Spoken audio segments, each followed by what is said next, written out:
Baby dolls, juicy news. We are back. All right, welcoming you, friends. BTC, 117,000 American dollars. Yes, the Matrix came for me, but I'm still standing. Guess who won? BTC receiving a blue emoji. Why, friends? We stopped pumping already. The tulip emoji given to Ethereum, friends, it was literally $2 away from $3,000, and I've rounded it down. It's how vicious and cruel I can be. And now the first thing we'll be doing is checking out that monthly chart. Look at this. This is beautiful, isn't it? It is literally price discovery for BTC. We are cranking on through. I mean, if you go and look at this, friends, we are brand new high prices. Remember, everybody wants to be second, third, fourth, fifth, seventh, even 22nd. But no one wants to be first. We have now broken on through. Does that mean we just go up only? Yes, it does. But on a monthly time frame. I mean, we have been going up only, haven't we? Ever since, remember the tariff tantrum right here? So we are going up only. Just doesn't feel like it, right? And of course, the big daddy we're all waiting for is meth. Here is Methereum. It is near 3,000. We've got the CME gap we want to go on through. I believe there actually was a bit of a CME gap that was formed. I'll go on and quickly check it just so we can be aware of it. There's probably like one more skitsy little action. Here we have the daily chart for Ethereum. So there is a CME gap at 2856. So we might actually get some sort of first before we continue on up. And that will be a classic, retest the high type of move after you do a breakout. Every breakout's done this, always comes back, does a test, and says, see ya, that's your last chance to get out. So $3,200 Ethereum is exactly what we need coming next. But nothing gets exciting until above 4,000. Dare I even say 5,000? I know I've been waiting such a long time for this, man. There's so many things to go through, friends, as well. Remember the ETH BTC ratio, this is the monthly. You're just going to keep our emotions in check. It is still down in Poopy Town. And we really have to just let the business cycle and everything crank on through. Friends, there's been a lot of comments coming out. Is major loser Jerome Powell going to resign? Hines coming out talking about crypto week. What about StableCoin SuperCycle? Huh? Did China make more comments? Yes. Plenty more things coming your way. BTC on the daily chart as well. This is a daily super trend cranking on here. This is extremely important for basically just reading how people are feeling at any moment in time, because we live our lives day by day, don't we? This is BTC up around here. If we come back and we see something like this, I guess don't get scared. But I mean, like, you're a monster. You're a warrior now. You're not scared of anything. What could you possibly be scared of at this point? We literally survived everything. Now it's time for us to all get rich. We deserve it, man. It's been 4.5 freaking years. Every single piece of trash Ponzi in the world, real estate Ponzi up, gold Ponzi up, everything in the world up, literally everything except altcoins, and it's funny, this is the saddest part. People will say, well, altcoins got no fundamentals. Rubbish. Altcoins have a special enigma about them. People care about them more than anything else. They do. They'll kill people for them, right? Now, of course, they do it for Bitcoin, but yes, same thing. Okay, people really do care about their altcoins. They're like your football team jersey. It's like your country, your flag. That's what crypto is. You don't care about stocks. Who cares about stocks, bro? No one cares about it. And by the way, when it comes to houses, you don't care about other people's houses. You just care about your own one. It's an illiquid NFT. Crypto's global. Why are our valuations this small? They shouldn't be this small. Ethereum is still racist, friends. Racist against all humans. But it's still pushing on through. Remember this key level, 3,800, man. We got to this is what we're like. That's the big daddy. I hope, man. I hope when we crank on through that, I hope we never, ever come back, right? I hope we do go to our highest dreams. What I can do is I'll just show you a Fibonacci of the whole chart. Actually, I've got it drawn here already. A fib from the high to the low. Where would it take us? You can have a peek up here. The first fib, 7,200. The next one's 11,000. Remember, friends, I showed you the surveys.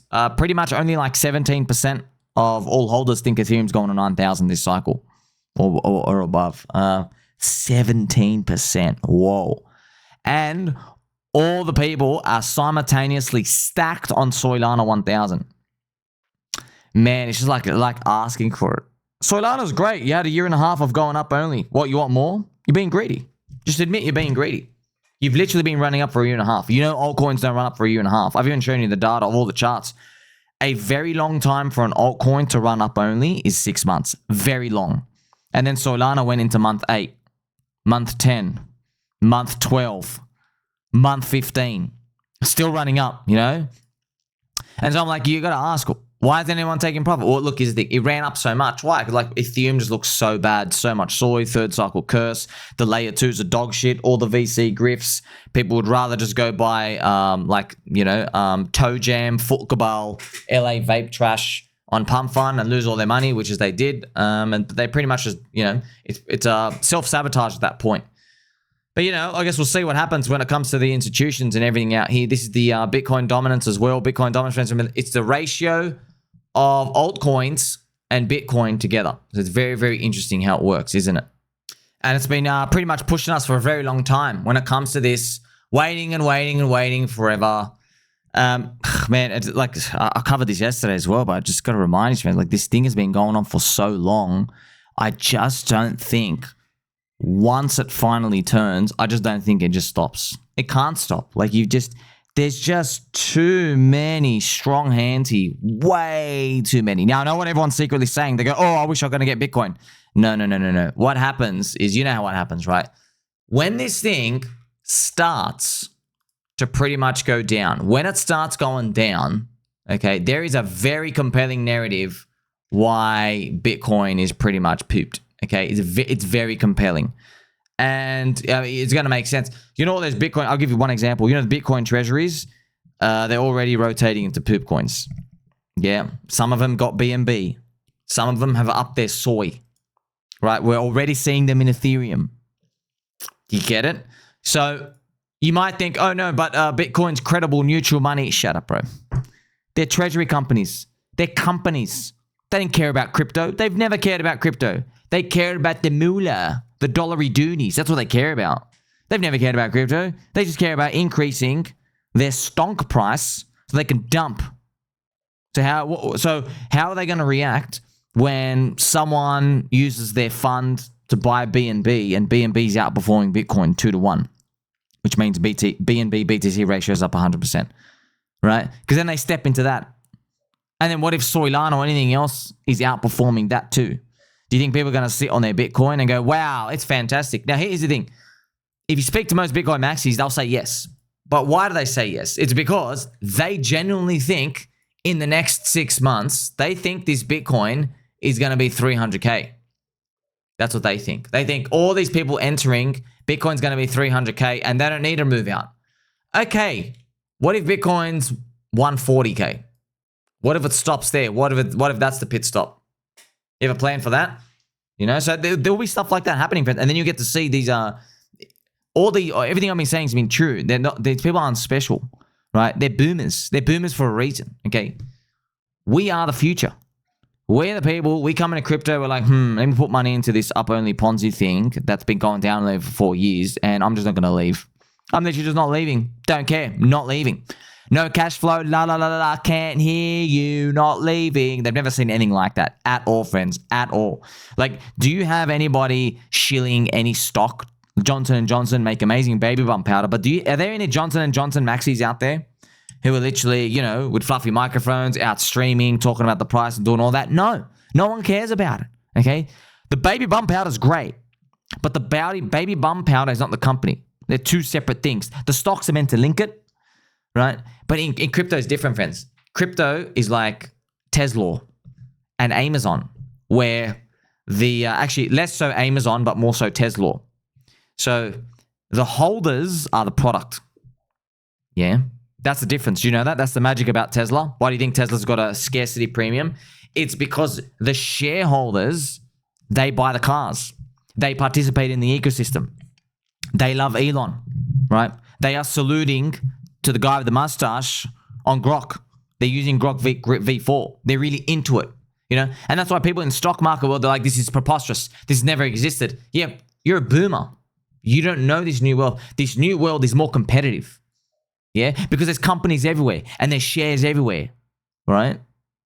We've only got a certain number of capital units. And then you realize, oh, we don't even care about voting on your company anyway. We never cared. You can't change a Big Mac burger if you go buy McDonald's stock. So what the hell do we even own it for? You go, oh, we're just here to make money. We're just here for the up-only part. We're here for the growth. When you start going thinking like that, you go, oh, wow, that explains most of the NASDAQ.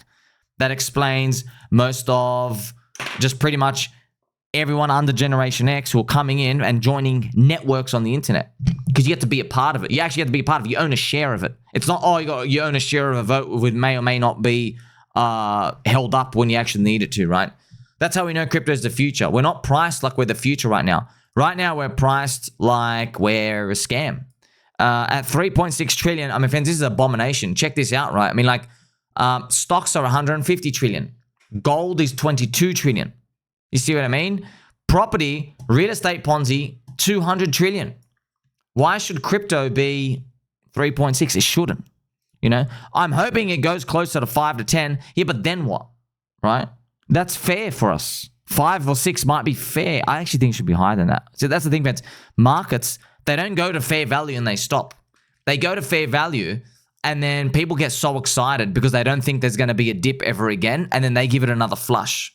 You know, that's why I hope Bitcoin crypto really does go to 12 or 14 trillion this cycle. It prices in the next 3 to 4 years. That's why having Donald Trump and that effect is special, because if we do get everybody to suspend belief, if we do get robo-taxis, if we do get the sex robots, if the AI keeps improving, and friends, Grok has made a very large but marginal but very large improvement with the AI Grok V4. Grok now, it's crazy. It's learned how to assess stuff it's never seen. Yeah. So Elon literally said he was talking to Grok about it, about I think materials. I don't know what word he meant. Materials. I don't know if because usually the word, when we say materials in the UFO community, materials like metamaterials, it means spaceship craft, new alloys and stuff that we don't have any technology to layer them and do them perfectly like that. That's what they usually talk about. But I'm sure Elon was just talking about, hey, let's throw stuff that we don't have answers for. And it's how it approaches things. It's kind of amazing, right? So this is the first glimpse that everything is going up. Because right now there's a lot of FUD around AI where people say, oh, it's just a language model. It's just telling you what you already know. It can't get smarter than humans. Can't it? You know, there's a process. If you put 100,000 scientists into a factory, AI can learn how those scientists came to a conclusion, right? And it will learn from that process, and it will learn, oh, the guy ended up finding the answer, tried this, and that. And then it learns and it stores. And then let's say you put 1,000, just 1,000 other scientists, except they're not doing cancer research now. Now they're doing brain disease, whatever it is, something else. So, and then it learns that too. And then you put another 100,000 scientists, maybe they're learning how to engineer a bridge better, whatever it is. And AI is learning and just finding the patterns. It goes, oh, this is how we push knowledge forward. We do these tests, right? So here's the answer. So it's wild, isn't it? So it learned the iterative process of humans. It's something you and I can't, we got no chance of doing it. It almost makes you wonder, man, look, we just got no point for humans anymore. We will have a point. We'll be executing what the AI pretty much says is optimal. But you got to think about that. That's the future, friends. I'm trying to get you to imagine the future, because we got to be ahead of the plebes, right? The plebes who aren't here yet, they're going to be coming in, and they go robo-taxis and robo-planes and robo-helicopters. Wow. So when they start coming in, they start talking like that. Higher prices are here. We have big momentum pushes, and then that might be the final nail in the coffin for the bears, to make everybody really suspend belief and go, you know what, bear market's not coming. We're just way too optimistic about the future. Okay, that's what we're looking for. Now, cracking on with some news. The FHFA chairman says major loser Jerome Powell's possible resignation would be the right direction for America. And he's predicted the US economy will boom. So I've actually got another follow-up comment for you as well, friends. Let's play some Pumpy G music just to crank it for us. But there's been a rumor coming out. It goes, major loser Jerome Powell reportedly considers resigning and I've added here, it's probably just rumors. So this is what they do in politics, right? Just to scare you, they start rumors and they say it's true. They go, oh, I heard, you know, here's some inside information, right? Major loser Jerome Powell's thinking of actually resigning, just to see. So what they do is it screws with their head. So it permeates there to the news. So then when that person, like major loser, he gets to see people supporting that idea, puts pressure on him. They're like, yeah, get rid of him, put someone else in, just to see that, just to like screw with their head. But of course, friends, the central bank is the arbiter of pretty much all the power when it comes to the world, as we know. So even if they get rid of major loser Jerome Powell, we will never be able to end the Fed. They're all just words. Nothing ever happens. This is how they control the population. I've got to find one of these clips I uploaded as well. There are reports from like thousands of years ago. They did the same thing.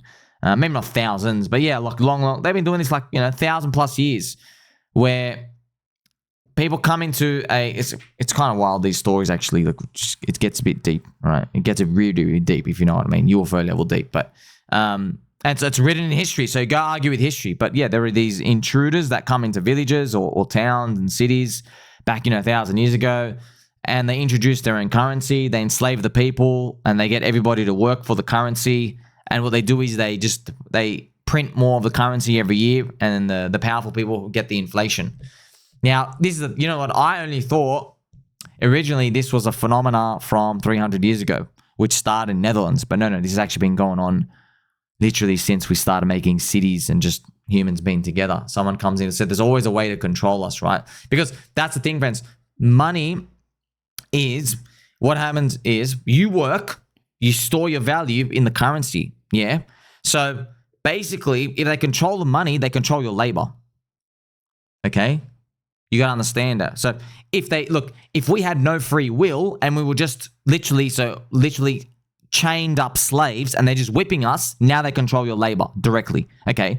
But with the currency system, with the central bank, they still control your labor. It's just one step removed, because they can print, they can do all these things. But that's the whole game, is to psyops you, to tell you, no, we got to print.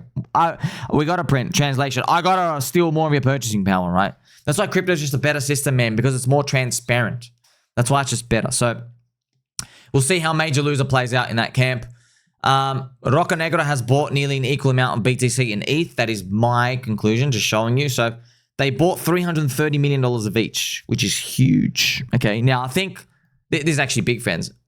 A billion came into Bitcoin, 330 million came into meth in the ETF, which is enormous. Why? That is, you got to do the ratio on that. That's literally 1 to 3. So it's interesting. I can show you the ratio, what they're actually implying. So this is ETH BTC ratio, as we know. And here is, see the 0.16 ratio? That's a flippening. Okay. So they are basically buying ETH at a ratio of 0.055 to Bitcoin. Very interesting. They've started that. So if you look at the dollar amounts put in, it's implying, right, if you keep doing that, this is the ratio you're going to get to. Now, of course, it changes every day, but it's interesting. Just interesting. That's what's been happening. So it's kind of like the price is like way, way, way cheaper. So that's what's happening, right? So, because Ethereum is a 10% of Bitcoin size or whatever it is. Very, very, very small. So if you're putting in like, $1 million into both, eventually what happens is, because Ethereum's thinner, it eventually catches up to a certain ratio, right? That's equal weight as well. But with this one, I've just shown you it's about, Ethereum is about 1/3 of Bitcoin, it's a good step in the right direction. Got some sad news. If you're from Bhutan, your government continues to dump and pay the workers off. Bhutan government has dumped another 100 Bitcoin, $11 million on Binance. Remember, they are paying the government workers extra salary using the treasury. They've sold 50,449 BTC in the past 11 days. So Bhutan, why are we reporting on Bhutan? They had the highest Bitcoin per GDP in the world. So they're like 32% of their GDP is like in Bitcoin. Sadly, though, they're already dumping it to pay government workers. So all government workers are getting paid double their salary, right? Double or triple their salary. I don't know who voted for that. Oh, let me guess, the government workers. So that's what happened. So we're probably gonna, unfortunately, they're probably gonna ransack the treasury here, and then we're gonna learn about this in the next bear market in terms of like, yeah, if a country just saves in it and then the government workers dump, it's just politicians being scum again. So how do we protect against that? You know, wonder how they mitigate stuff like that. It would be kind of funny if they give it to a custody, but probably not. Defeat the whole purpose, right? Bitcoin has flipped Amazon. That's actually big news, friends, as well. Remember, Amazon, not to be confused with Off. Right here, 2.35 trillion.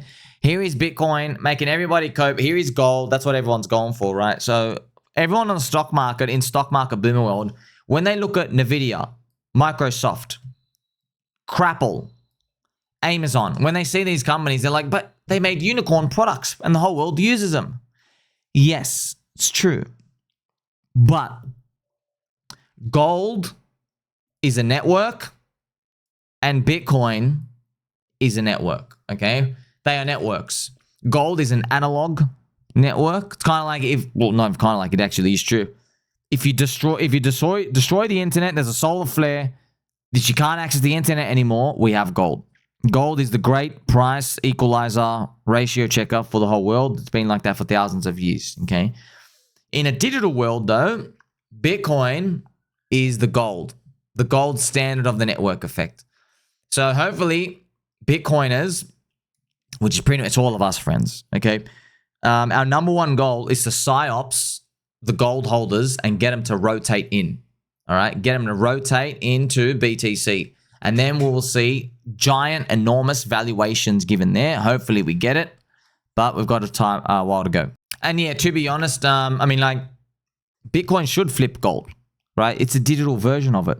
The digital version of everything is worth more than the analog. Right? First 4 words of analog is anal. So how long is it going to take though, right? Because that will be Bitcoin at around, if you do 22 trillion, I think it's Bitcoin about $1 million. Yes. 22 trillion market cap with 21 million coins. It's $1 million BTC. I think it's going to be a while, a couple of cycles, but it's great. Look, we're in now, man. We're in now. Bitcoin's 100K, which is like, we're like, whoa, it's so high. Yeah, one day it's going to be $1 million. We'll be talking about that. But that's beautiful that we're still in this early. No one's really caught on to this idea yet. You know, friends, we haven't even seen. Think about the late comer FOMO dudes in gold when they finally get convinced. You know what? I've got to own some Bitcoin, and just think about the shilling they're going to do. They're going to go on MSNBC. You know what I mean? We still have all of those rounds of euphoria to go through. Shanghai, not to be confused with Shanglo. Officials push for a yuan-backed stablecoin as China reconsiders its stance amid global adoption, which is funny because China, it's kind of, friends, it's amazing. Chinese government works exactly like America, right? In all politics, they do the same stuff. So they want to do stablecoins, okay? So what happens is the Chinese government, they want to do it, so they go, oh, we're aware of it, okay? But they don't know how the population's going to react, okay? Because you just don't know, right? Because it could be revolution overnight, you know? There's a lot of poor people. There's a lot of people who could just snap overnight, right? So then they release government-sponsored, right, which you don't know about. They release media paper saying stablecoins are bad. They're going to destroy everything. Just to see if the people react to it. Okay? How do people react? That's what they do. The US government does that too. The US Fed does that too. So they release news articles from certain people. They'll come out. They have some of their favorites. And for example, major loser Jerome Powell. Some of them, one of their mouthpieces, one of their major economists, maybe will come out and he'll say, look, you know, like that Fred Krugman guy, whatever his name is. And they'll say, you know what, the Fed, you should actually hike rates. You don't even need a cut at all. You know? They just want to see how the crowd reacts to that, you know? That's what China have done with the stablecoins. They go, hey, we're going to say stablecoins are bad. And then we want to see how you guys react. So obviously the opinions is like, wait a minute, no, the rest of the world is still doing it. Why is this thing bad? If it's bad for us, why isn't it bad for America and the rest of the world? And now then the Chinese government, Matt's government comes out and they go, oh, we're going to push for yuan-backed stablecoins now. It's funny how it works. That's they basically. That's why I mean, like in your whole life, friends. What my dad's always been telling me, literally my whole life. He goes, politicians have literally no soul, no spine. I've been hearing that since I was literally a little baby. He literally said they have literally no soul, no spine. They're literally nothing inside. Literally, whatever the wind blows, they do it. They literally have nothing there, no substance. And I've always kept it in the back of my mind. Every time there's a political thing, I'm like, oh wow, it really is true. They literally have nothing, but they got something, right? They have this. They get a people in this politics stuff. They get a dopamine hit from controlling people. Yeah, they really get a dopamine hit from that, right? They want to control people. They want to control people's emotions. They want to be on the right side of people's emotions. They really do care about. That's what they maximize and optimize for. So StableCoin SuperCycle. I mean, it wouldn't be a StableCoin SuperCycle without checking out PDI's price chart. Still hanging at around 0.5 cents. The global nipple pegging event at 1 cent is up here, and we are 200x away to a dollary dooney. So I think it's going to be exciting as stablecoins continue to flourish. Because we're seeing a lot of layer 2s as well, friends. Remember, different layer 2s and different chains. You know, the bridging between coins, well, they're making separate ones for stablecoins. Stablecoins are going to have like a priority fee where basically they're going to be just super, super cheap. So you can like move money seamlessly all around. And hopefully that invites, you know, the normies to come in. They see what yield is. They make money. Big stuff. Skybridge Capital founder, the Mooch, Anthony Scaramucci, predicts Bitcoin will hit 150 to 180K by the end of the year. Now, if you notice as well, pay attention. I've put a pizza emoji next to the Mooch because he's Italiano, right? Check you out. Look at this Chicholo. Check him out right here. You want to know what a Chicholo is? Go ask your Italian friends. So, it's not what you think, by the way. Okay. It's not what you think, friends. I went through the exact same thing. Okay. I thought, oh, that must mean something like that. That's not what you think. Okay. You laugh. You laugh. Go ask them. Now, the Mooch, right? The Mooch right here, 150 to 180. He's very conservative because he's got big clients. You know, you got to wear a suit and tie. There's a water cooler out here, 150 to 180. He doesn't excite anyone out here because of the percentages. But, you know, it doesn't really matter when it comes to these targets anyway, because the market's going to do whatever it's going to do anyway. And we have just so many things repeating from 2017 that, you know, Bitcoin Treasury, Trump family. Let's see what it plays out. Eric Trump has recalled his February Bitcoin call at 97K. 5 months later, it's at 118. So it's kind of funny. Friends, we made a meme that he would say, you're welcome. He actually did it. You are welcome. So Bitcoin was like, what is it? What, 98? Now it's 118. You're welcome. So he will do the same thing for meth. Okay, he will do the same thing for meth. So hopefully meth goes and cracks 4,000 and he says, you're welcome. So I think it went from like, when did he start talking about it, friends? So it was like 2,700, went down to pretty much zero. When it goes to 4,000, see, told ya. Yeah. But look, we laugh, but that's a game, bro. That's long-term holding. You know that.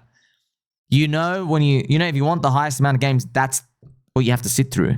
It looks so bad, doesn't it? Because you think there's no way that works out. Yeah, it does work out. I mean, check it out here. I'll just show you the meth price chart. Just like every altcoin, friends. It is exactly like that. So he shills it here. Bang. And it comes back up. It's going to come up here. And he's going to be like, told ya. Told ya. Yeah, but that's hodling, bro. Do you forget, like, look, you know, in 2017, friends, you know, because we're on the topic of discussion of 2017. If we go back to that cycle, the mantra of the crowd was hodl, which means hold on for dear life. All right. You know what it translated to in the price action here? It meant no matter what happens, no matter what. So if I show you here, friends, China banned Bitcoin here. There was a big ban or a hack here as well. The Korea banned here, and then unbanned. There's a lot of bans, and there's a lot of stuff where you really thought it was over. Oh crap, they're gonna ban it. This country bans it. The retailers are done. Everyone kept saying that, right? I mean, think about it. If when you're watching these things collapse in 2017 as they're doing the dips, Do you know how easy it would have been to psyops people and say, well, retailer need to feel safe that they're buying this stuff and the governments all around the world are banning it. So like you don't feel safe touching this crypto. So the bull market's done, and they were wrong. That what won was the mantra. The repetition of just saying hold on for dear life. That's why I got a cute little tornado here as well. Look at our one now, believe in something. Okay, literally believe in something. I really do think of this cycle, it's gonna come like that, man. It's really gonna come like that. I think it's gonna be a tug of war between 4-year cycle fractal. This is how it has to play out, man. If it's a believer cycle, friends, you gotta just, you know how it's gonna have to play out. You know what that means, right? You know what it means. Just looking at Pulse Chain, looking at PDI. You know what it means. Friends, so how many times no one believes in anything, but like if you go back to every cycle, you didn't know Cardano was going to do 150x, bro. It had no users, man. You didn't know XRP was going to do 650x. You didn't know Doge was going to do the move or SHIB. You had no freaking idea, man. There was no fundamentals and adoption. There was none of that. And then you might say, oh, but the market's changed now. Has it? Ask yourself, has it really changed? What's got the most daily users on Soylana? Pump Fun. JPEG token launching. Has the market changed? I don't think it's changed, man. Ask yourself that. Cracking on through as well. Hines says it's crypto week in the House as the Genius Act heads to the president's desk and the Clarity Act moves to the Senate. Time to make America the crypto capital of the world. So it's the Genius Act is the evil genius stablecoin act where they basically disable yield, they ban yield, not allowed to have yield, and they regulate all the stablecoins. That's why if you're a ping pong coin and you give people fees or a free token, which might be labeled as yield by people, but actually it's not. It's called a free token. If you give people that out here and you're a decentralized blacklist function ping pong coin, that just, why won't it ping pong away from $1? It just somebody get this to ping pong, it just literally ping ponging between 99 cents and $1.01. It brings the product market fit enhances every single day. Also, the Clarity Act, thank you to baby doll Chris 1000X, he told me it's actually garbage as well. The Clarity Act, they want to like make it illegal for like 90% of dexes and exchanges and stuff out here. Yes, it's not good either, but I guess it's America trying to assert dominance, so we'll see. Now, friends, I want to show you something. Do you remember when I was talking to you about the yuan stablecoin just a bit earlier? Look at this. This is Cointelegraph posting about it. Look at this. Shanghai officials push for yuan-backed stablecoins. But look at the picture they attached. Top countries holding Bitcoin in 2025. Now you might say, Somi, I didn't get it. I know you don't. I'll help you get it. A StableCoin SuperCycle news item appears, and the crypto media, which is representation of the masses, they have the same opinion, right? The crypto media posts Bitcoin holdings. Why? You should be posting Ethereum and Tron holdings. Why are you posting Bitcoin holdings? Is it because they can't think for themselves? It's because they see Bitcoin dominance up. They see Bitcoin leading. So in their mind, when they think stable coins, they think Bitcoin. Okay? Totally wrong. Irrational. You are irrationally euphoric. You're basically drunk on your greed and euphoria at this point. Bitcoin's got no tech, bro. Let's not make any mistake about that. Zero technology. None. If it had tech, Vitalik wouldn't have made Ethereum. You can't do anything on it. It's literally pet rock. Powell, the Tether CEO, he makes all his money off Ethereum. So, doesn't make any money off the Bitcoin. Why are you posting the Bitcoin stuff? It's just showing you, fans, like the crowd. So, everyone is so much in the non-believer camp that alt season is never going to happen, that we're seeing junk like this. You know? It's just wild. Think about it. Like, What the hell? Stablecoin, bro. Do you understand what stablecoins are? You need a smart contract. There's a blacklist function. Do you get it? It's what makes them a stablecoin now, legally. Bitcoin's got none of that. You can't disable anything on the chain, by the way. You can't do anything on it. It's just that's how much everybody's underexposed, bro. Just think about this. The average person, another way to think about it is, the average person, they know stablecoins are coming. But they've got overexposure long to Bitcoin. Way overexposed. Why isn't that Ethereum chart? You know, it's because the ETH BTC ratio is down. That's why. But isn't that crazy how humans think? It's cheaper and a better opportunity. Therefore, I'm going to ignore it. We don't think that way. We think, oh, it's down because it's bad right now. I don't like it. You can't invest based off today. You have to invest based on the future. I want to show you this as well, friends. This is the official post from them calling for major loser Jerome Powell to get basically resigned. I don't know how that storyline is going to play out. Nobody does. His term ends next year, May. It's kind of approaching that as well. Everyone wants these lower interest rates. You know, now Jay Powell, I guess, is be like, hey, if I cut rates, everyone thinks I'm pandering. If I don't cut rates, then, it's, you know, what do I do? What do I do? So we'll see, man. Maybe they fudge the CPI numbers down lower or something. Inverse Oracle God, Jim Cramer. Remember, friends, last year, Bitcoin is a tough own. It's unlikely that Bitcoin finds its footing. Remember, this was last year. That's wild. That's January 2024. That's wild when you check that out. Let's go look at it. Has it been a year and a half, man? It's been a year and a half. Let's go January. Oh my gosh, look when he was fighting it at 42,000. Wow, and then we went up only. See, the greatest to ever do it, Inverse Oracle God. He's also shared some comments about Jamie Dildo. Refused to even talk about Bitcoin, right? Which now outpaces a 10-year gain of Nvidia, Amazon, Netflix, Tesla. He may have gotten that wrong. He may have gotten Bitcoin wrong. The thing he's gotten right is he's been the CEO since 2006. What he's gotten right is that J.P. Morgan's got an $800 billion market What he's got value. right is that next week... And that's what shareholders care about. When it comes to his predictions, I'm always happy to listen, because how can you not listen? And by the way, it's always refreshing because he actually speaks his mind in a way that many CEOs are incapable of doing. He does. That said, he does. he's not right a lot. Okay, so David... Refused to even talk about Bitcoin. It's amazing, right? This is traditional finance. They're talking about Jamie Dildo.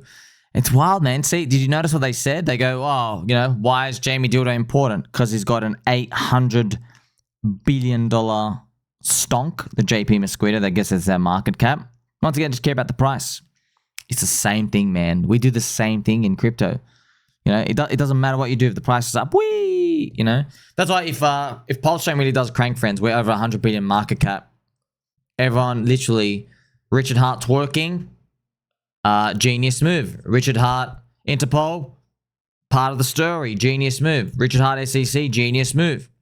Everything, genius, everything. Literally everything.